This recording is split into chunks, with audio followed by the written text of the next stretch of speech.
Evangelho de João, capítulo 2, fala sobre as bodas em Caná da Galileia. Que Deus abençoe, amém?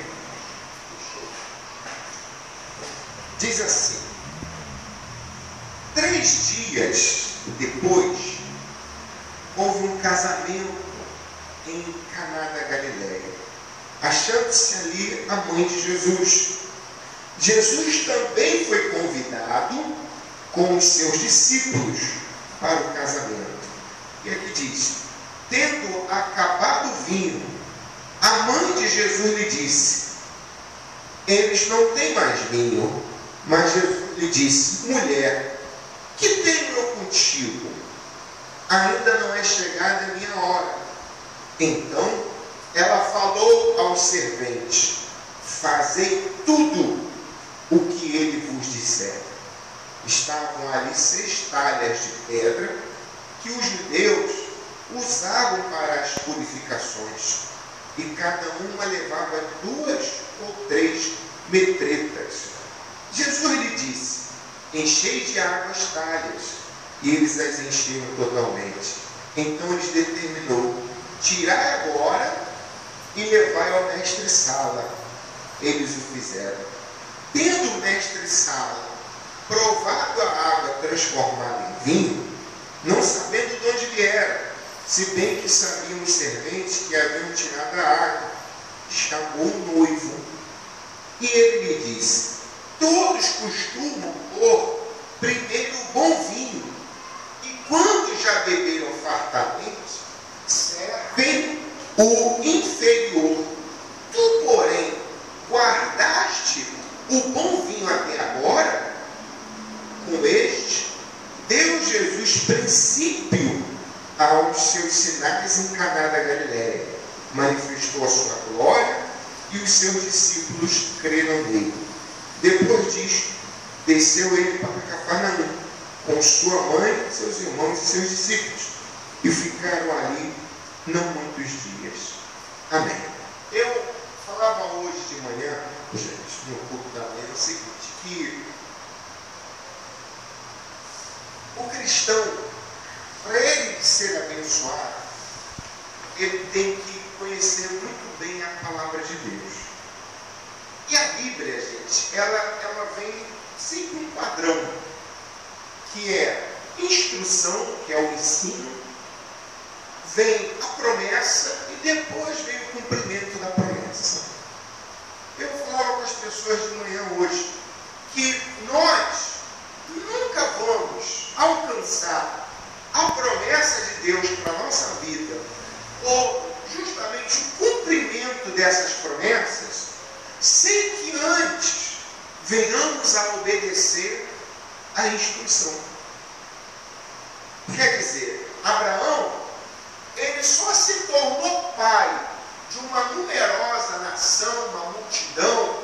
Ele só se tornou o homem de família abençoada, e por causa dele, seu filho, todas as famílias da terra foram abençoadas. Por quê?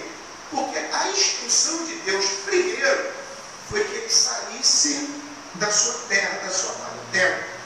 Se ele não seguisse essa instrução, ele não teria como ser abençoado. Davi, quando enfrentou o gigante, ele teve uma instrução, que era levar os queijos lá na frente de batalha, onde estava lá o rei e seus irmãos. Se a pessoa não segue a instrução, não tem como Deus abençoá-la. Se ela não toma uma atitude, não tem como. É como esse caso aqui, porque eu vou começar a falar sobre isso agora nas reuniões, sobre a importância da pessoa seguir a instrução. Ela pode até servir, obedecer os mandamentos de Deus.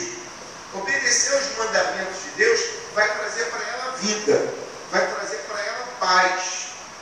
Mas se ela quer crescer, se ela quer prosperar, se ela quer ser abençoada, ela tem que fazer a parte dela também, que é dar ouvido à instrução de Deus. É por isso que a Bíblia ela diz aqui. Eu vou explicar melhor. No versículo 3, diz assim: Jesus está naquele casamento, eu até falava de manhã, e quando a pessoa ela quer que a vida dela seja abençoada, Jesus tem que fazer parte, como Jesus fez parte desse casamento. E no versículo 3 diz assim: que tendo acabado o vinho, a mãe de Jesus lhe disse: eles não têm mais vinho. As festas de antigamente, eu explicava hoje de manhã, não eram como as festas de hoje. Hoje você vai numa festa de casamento, você vai num aniversário, demorando por umas 4, 5 horas. Não é verdade? Muitos, eles chegam ao ponto de falar assim: ó, eu vou só dar uma passadinha lá porque eu tenho compromisso. Mas as festas de antigamente eram festas para trazer união, para trazer ali a comunhão entre os irmãos, entre os familiares. As festas elas duravam de 3 dias a uma semana. Eles festejavam quase uma semana inteira. E era festa, era uma alegria, era uma comunhão. E tinha muito vinho naquela época. Tinha muito vinho. Então as pessoas se alegravam ali nas festas. Era um lugar de alegria. Só que no meio da festa desses noivos aqui, acabou o vinho. E o vinho é símbolo de alegria. Quando você vai numa festa, imagina você, melhor, você vai fazer uma festa e no meio da festa acaba o refrigerante. É uma vergonha para quem está servindo, para quem está fazendo a festa. É uma verdade. As pessoas vão lá na sua festa hoje, fui lá na festa da irmã, só bebi um copinho de refrigerante, tive que segurar ele até o final. É ou não é? Às vezes você vai na festa, eu estava falando, aí coloca na mesa 4 cadeiras e a pessoa serve um pratinho de salgado, 7 salgados. Fica todo mundo olhando para aquele último com fome. E agora, quem vai pegar aquele salgado ali? Então, festa, para a pessoa, é melhor a pessoa não fazer se não tiver abundância. É ou não é verdade? Quem convida dá o quê? Dá banquete. Tem que ter abundância. Às vezes a pessoa faz a festa, mas não tem abundância. E nesse caso aqui, o vinho acabou antes da hora. O vinho simboliza a alegria. Quer dizer, uma festa onde ia faltar o quê? Alegria. Como é que pode? Mas o pior aqui, gente, não é nem acabar o vinho. O pior dessa festa aqui, ó, no versículo 4 diz: mas Jesus lhe disse: mulher, que tenho eu contigo? Ainda não é chegada a minha hora. Essa hora que Jesus está falando de transformar em vinho, Jesus está falando porque na última semana ele vai oferecer um verdadeiro vinho, que é o seu próprio sangue. Mas aqui no versículo 5 diz assim: então ela falou aos seus serventes: fazer tudo o que ele vos disser. Essa é a instrução. Você quer ser abençoado? Você precisa aprender a fazer tudo aquilo que Deus mandou. Amém? Não é uma parte. Não é uma porcentagem. É fazer tudo o que ele disser. A Bíblia ela dá uma referência em Gênesis que quando havia fome, estava chegando uma fome, uma miséria muito grande lá no Egito, o próprio Deus vai falar assim: ó, faz tudo o que José mandava fazer. E as pessoas obedeceram a José e eles venceram a fome. Quando a pessoa ela não segue a instrução, ela corre um risco muito grande. No meio da sua vida, no seu caminho, ter alegria. E é isso que está acontecendo. No versículo 6 diz assim: estavam ali 6 talhas de pedra que os judeus usavam para o quê? Para as purificações. E cada uma levava de 2 ou 3 metretas. A metreta que fala aí é uma quantidade usada por litro. E eu explicava, cada metreta ela corresponde a 40 litros. Então, cada talha daquela ali, aqui diz de 2 ou 3 metretas. Então, algumas daquelas talhas, entre as 6, tinha 2 metretas, que dava 80 litros, e a outra tinha 3 metretas, que dava 120 litros. Se todas as 6 tivessem 3 metretas, daria 720 litros. Então, vamos arredondar. 600 litros ali de água.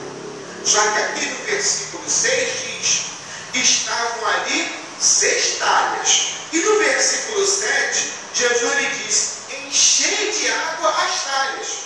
Embora as talhas estivessem ali, elas não tinham o quê? Água. O maior problema não foi faltar o vinho. O maior problema foi não ter água. Por quê? Porque a água, gente, era usada para as purificações. Entenda isso. Eu falava aqui no livro de Marcos, no capítulo 7, olha o que diz aqui, por que da água?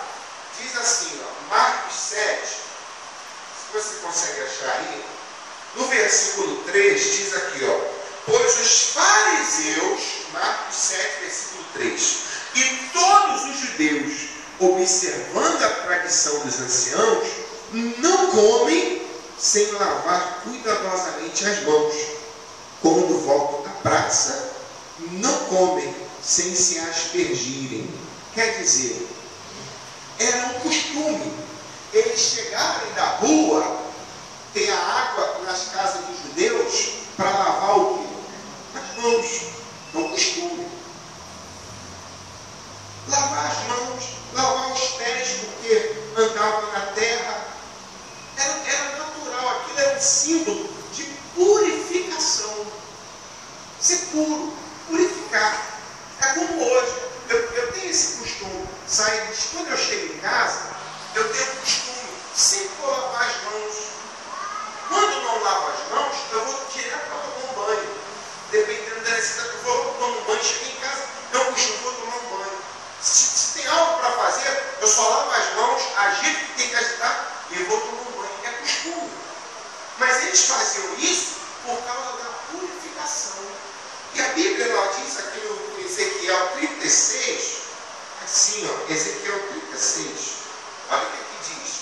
No versículo 25, Ezequiel 36, 25, diz aqui, ó, aspergerei água pura sobre vós e ficareis o quê? Purificados de todas as vossas imundícias e de todos os vossos ídolos vos purificarei. Então a água era realmente um símbolo de purificação. O vinho era um símbolo de alegria. O vinho, no meio da festa, faltou. O que quer dizer? Vai faltar alegria. Mas mais importante, gente, é faltar a água, a purificação. Por quê?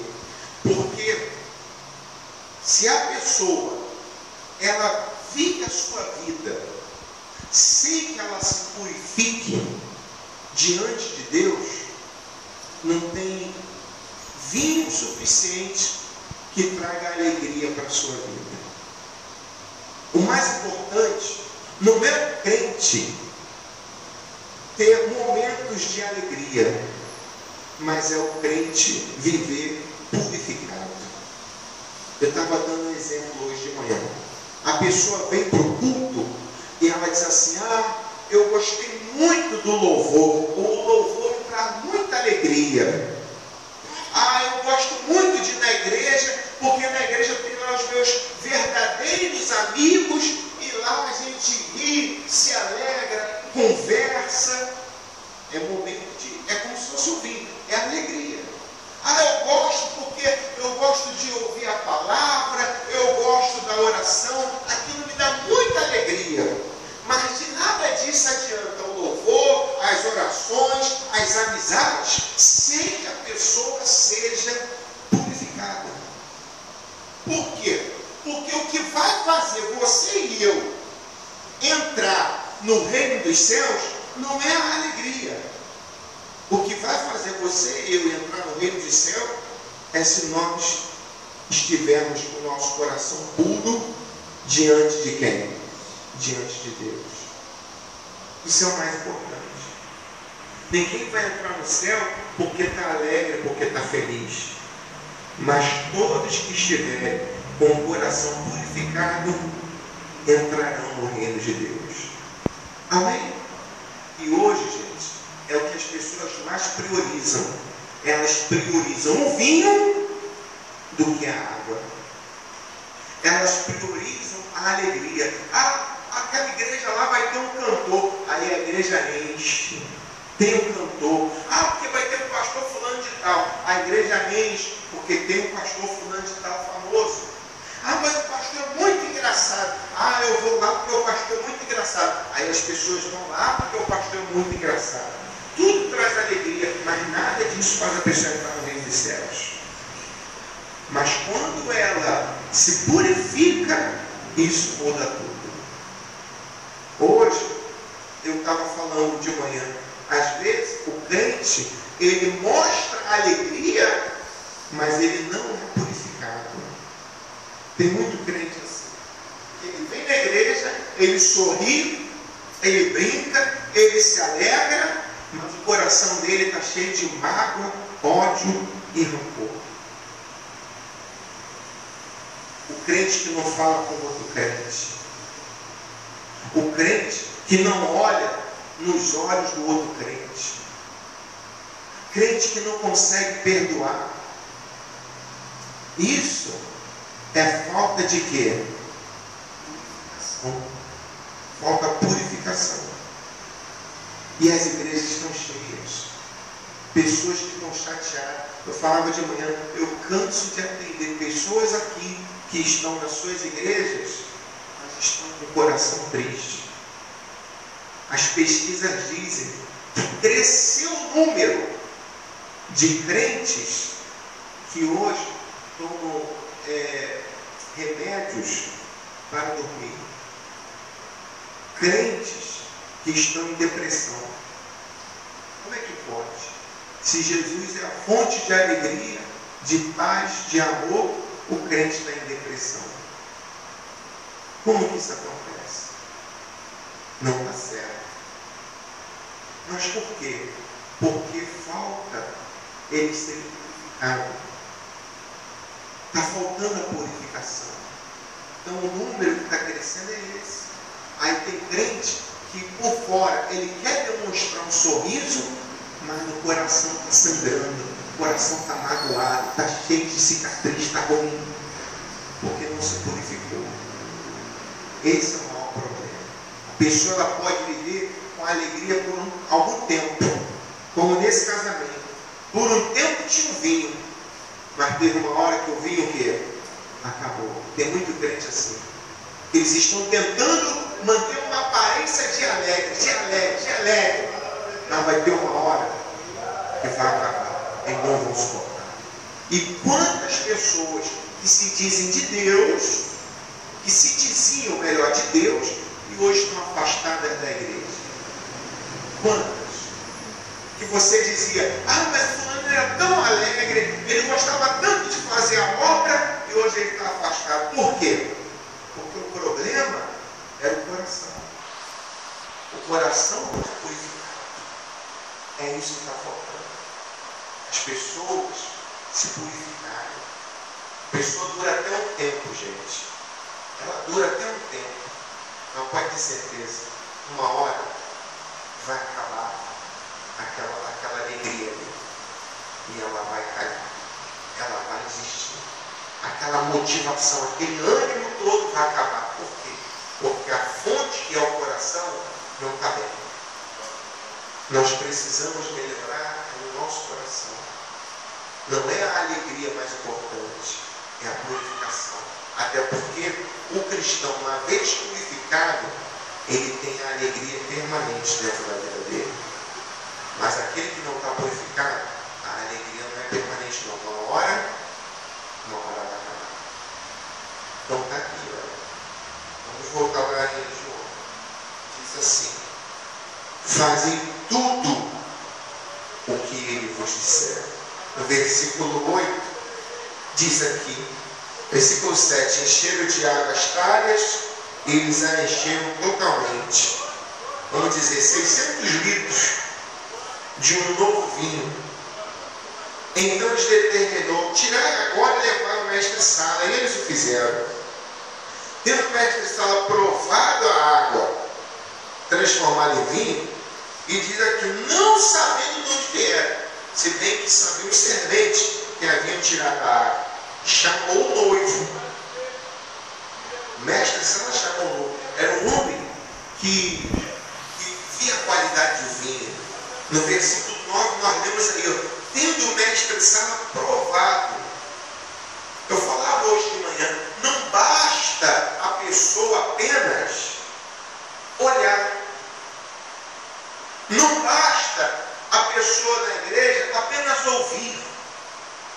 Às vezes a pessoa vem aqui, ouve a palavra, a palavra é abençoada, ela diz que palavra abençoada, mas ela não segue a instrução. Ela não muda. Ela continua guardando aquele ódio, aquela mágoa no coração. A instrução diz que ela tem que ir lá, perdoar, pedir desculpa, se converter, mudar, mas ela não muda. A palavra é boa, mas ela não segue a instrução. Então não traz vida, não traz bênção, não traz mudança. Por quê? Porque ela ouve, porque ela vê, mas ela precisa provar. Ela precisa estar dentro desse ambiente. Ela precisa fazer a parte dela. Ela precisa seguir a instrução.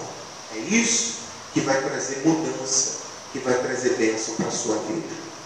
De nada adianta a pessoa ficar, eu fui no culto, eu abençoado, eu subi no monte, fui abençoado, eu participei de uma vigília, fui abençoado. Se com tudo isso o coração dela não tiver o quê? De nada adianta. As pessoas estão subindo nos montes, mas estão magoadas com seus pastores, pastores que estão magoados com outros pastores, igrejas que são contra outras igrejas, crentes que estão brigados com outro crente, mas vão ao monte, mas participam de vigílias, dão seus dízimos, dão as suas ofertas, mas o coração está sujo, o coração está magoado. Enquanto não houver purificação, não haverá salvação. A pessoa precisa se purificar. Amém? Está aqui. Diz aqui no versículo 10. Ele disse, todos costumam pôr primeiro bom vinho. E quando já bebem fartamente, já estão meio bêbados, servem o inferior. Vão perceber a diferença. Tu, porém, guardaste o bom vinho até agora. Eu falei hoje de manhã. Assim como o melhor vinho foi servido no final, é o que nós estamos vivendo hoje. Nós estamos vivendo o final dos tempos. Nós estamos vivendo o melhor vinho. Que é quem? É Jesus Cristo. Amém? Tanto a água como o vinho representa o sangue de Jesus, eles servem para trazer purificação para a nossa vida. Jesus naquela cruz, a Bíblia diz, que quando ele derramou todo o sangue dele, o soldado encravou uma lança no seu lado do corpo, diz que saiu água. Tanto a água como o sangue traz vida, traz purificação. Amém? Se a pessoa quer ter uma alegria permanente na vida dela, ela precisa seguir a Cristo. Amém? Você cantou, no falar, falas por mim. No andar, andas por mim. Toda a nossa vida tem que estar no controle de quem? De Deus. Nós temos que agir como Cristo agiu. Nós temos que agir como Cristo agiria diante das situações da nossa vida. E essa é a dificuldade que a gente tem encontrado hoje. É encontrar pessoas verdadeiramente purificadas. É com tristeza que a gente fala, mas um grande número de pessoas que se dizem crentes, cristãos, são crentes, são evangélicas, dando mau exemplo, dando mau testemunho, estão envolvidos com mentiras, com fofoca, com armações, com engano, dando mau exemplo de crentes. Por quê? Não foram glorificadas. Participam das suas igrejas, cantam, até se alegram. Mas é uma alegria que uma hora acaba. É uma alegria que vai passar. E se você quer ter uma alegria permanente na sua vida, você precisa estar com o teu coração purificado diante de Deus. Amém? A boa notícia é que Cristo está aqui. Diga graças a Deus. E você pode sair daqui dessa reunião purificada e abençoada em nome do Senhor Jesus. Diga graças a Deus. Aqui diz, com este versículo 11, deu Jesus princípio a seus sinais em Cana da Galileia. Por isso que eu falei até na sexta-feira aqui, eu não acredito nesses filmes que dizem que Jesus era criança e já fazia um monte de milagre. Porque a Bíblia diz que foi aqui que ele deu início aos seus sinais. Foi aqui que ele começou. Então, nada antes que não esteja na Bíblia, eu não posso crer. Eu creio aqui. O primeiro milagre que Jesus fez não foi curar um paralítico, não foi curar um cego, não foi ressuscitar um morto. O primeiro milagre que ele fez foi transformação. É o primeiro milagre da nossa vida. É sermos transformados. Amém? É uma velha criatura ser transformada numa nova. Esse é o primeiro milagre. O primeiro milagre, gente, ele ocorre dentro do nosso coração. Diga graças a Deus. É a transformação. Então nós vamos orar agora. Se você quer que Deus transforme a sua vida por meio de Jesus Cristo, fica de pé aí no seu lugar, coloca a mão no seu coração e faça a tua oração aí a Deus. Fala com Deus o que está dentro de você. Em nome do Senhor Jesus, de tudo que você ouviu, entendeu, que o Espírito Santo falou no teu coração, fala com Deus aí agora. De repente tem algo no teu coração que está te entristecendo. Há pessoas que guardam mágoa, ódio, rancor, de pessoas que já até faleceram, mas ela continua com aquela mágoa, ela continua com aquela sujeira no seu coração. Ah, meu irmão, minha irmã, fala para Deus: Senhor, limpa o meu coração, Jesus, e purifica, meu Pai, de todo pecado, de todo engano. Se há, meu Deus, no meu coração uma raiz de amargura, se há um ressentimento, tira, Senhor, do meu coração. E fala com Deus: me ensina, Senhor, a fazer tudo que o Senhor manda. Me ensina a te seguir. Me ensina, meu Deus, a te obedecer. Me ensina, Senhor, a andar nos teus caminhos, ó Senhor, pois nós precisamos da sua presença, meu Pai. Nós precisamos do Senhor na nossa vida. Por isso, vem agora, meu Deus, vem ao encontro de cada vida, cada coração, e faz a obra, Senhor. Completa, meu Deus, a obra que o Senhor já iniciou na vida dessa pessoa. E também, meu Pai, no meu coração, Senhor. Se o Senhor vê algo de ruim no meu coração, meu Deus, tira, meu Pai. Me purifica, Senhor. Eu quero ser puro diante de Ti, meu Pai. Eu quero ser puro diante da Sua presença. Ó Deus, me purifica, Senhor, de todo pecado. Eu quero poder Te servir, meu Pai, com o meu coração purificado. Aleluia, Senhor.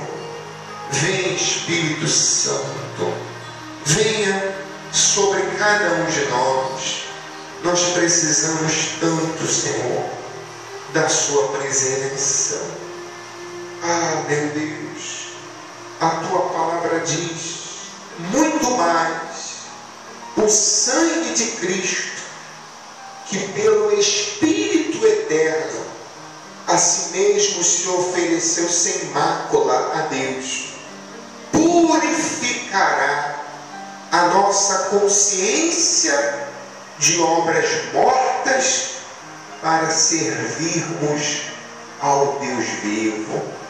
Aleluia, Senhor. Purifica a nossa consciência, meu Pai. Purifica-nos os nossos pensamentos. Tira de nós a malícia. Tira dos nossos pensamentos a maldade, a vingança. Tira, meu Pai, em nome de Jesus, ó Deus. Purifica-nos, meu Senhor, porque nós estamos servindo ao Deus vivo, igreja. Aleluia, Senhor.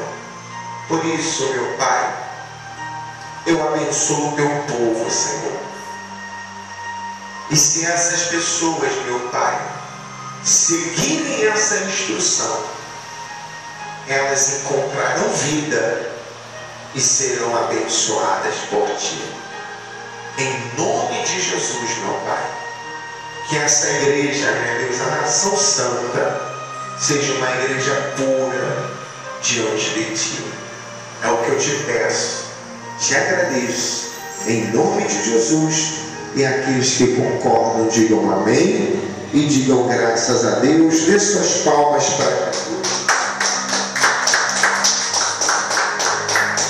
Amém.